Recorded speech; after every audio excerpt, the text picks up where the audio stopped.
Assalamualaikum warahmatullahi wabarakatuh, teman-teman semua. Di sini saya akan menerangkan tentang media PowerPoint sebagai media pembelajaran pada materi sistem ekskresi pada manusia berbasis problem based learning.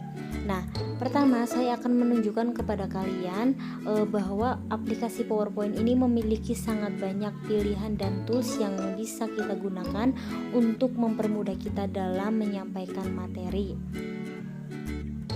Yang pertama yaitu ada tools atau menu home. Di sini banyak pilihannya.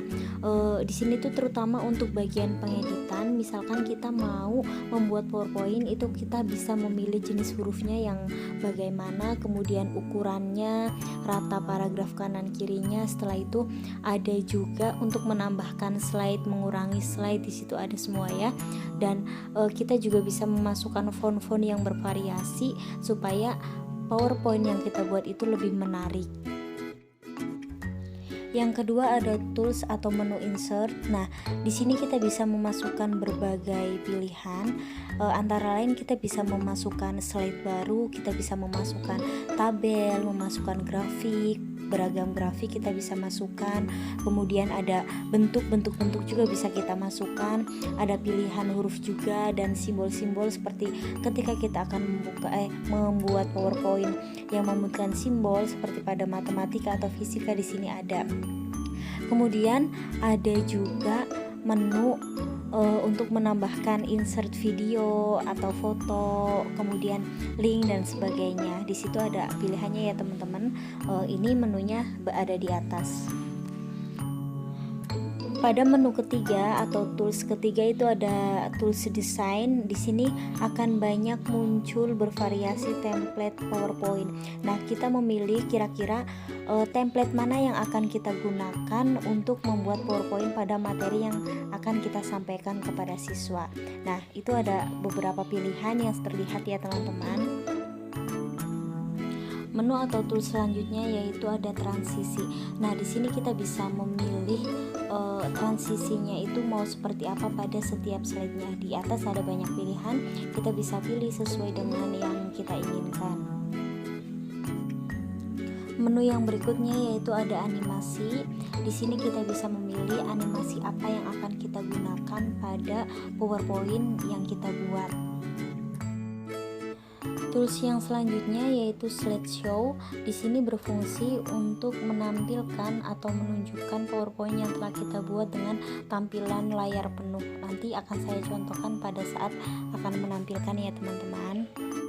Berikutnya yaitu ada menu atau tools bar review dan view. Di sini kita bisa mencari referensi atau mencantumkan referensi pada PowerPoint yang kita buat dan tampilan bagaimana yang akan kita tampilkan pada PowerPoint yang kita buat. Nah, di sini saya akan menampilkan contoh PowerPoint yang sudah saya buat pada materi sistem ekspresi manusia. Nah, tampilannya seperti ini. Karena di sini saya menggunakan metode problem based learning, maka saya mengawali dengan pertanyaan seperti sistem apakah pada tubuh kita yang berfungsi untuk pembuangan, lalu bagaimana jika tubuh kita mengeluarkan zat-zat sisa. Nah, itu merupakan permasalahan yang akan kita bahas karena di sini saya menggunakan metode problem based learning. Kemudian pada slide selanjutnya saya menampilkan organ ekskresi. Itu ada paru-paru, hati, ginjal, dan kulit. Selanjutnya yaitu saya menampilkan tabel tentang organ ekskresi dan zat-zat yang diekskresikan itu berupa apa saja. Saya menampilkan dalam bentuk tabel supaya lebih jelas. Slide selanjutnya yaitu mengenai organ ekskresi pada manusia berupa paru-paru. Di sini saya menampilkan keterangan dan juga gambar supaya siswa lebih jelas dalam memahami. Selanjutnya yaitu menunjukkan organ ekskresi berupa kulit. Di sini saya selain menampilkan kulit itu mengeluarkan apa dan keterangannya, di sini juga saya menampilkan gambar tentang struktur kulit sehingga siswa itu dapat memahami bahwa struktur kulitnya itu terdiri dari apa saja. Pada slide berikutnya saya menampilkan organ hati. Nah, selain memberi keterangan di sini juga ada gambarnya. Selanjutnya yaitu tentang ginjal. Di sini saya menampilkan organ-organ ginjal, bagian-bagiannya serta keterangannya. Nah, di sini juga saya menampilkan tentang proses pembentukan urin. Pada slide sini ada penjelasan tentang proses filtrasi, reabsorpsi, dan augmentasi. Kemudian saya menampilkan juga proses pembentukan urin dalam bentuk gambar seperti pada slide berikut. Kemudian ada gangguan pada organ ekskresi. Selain itu, pada slide akhir juga saya melampirkan video karena PPT ini bisa melampirkan file bentuk apa saja.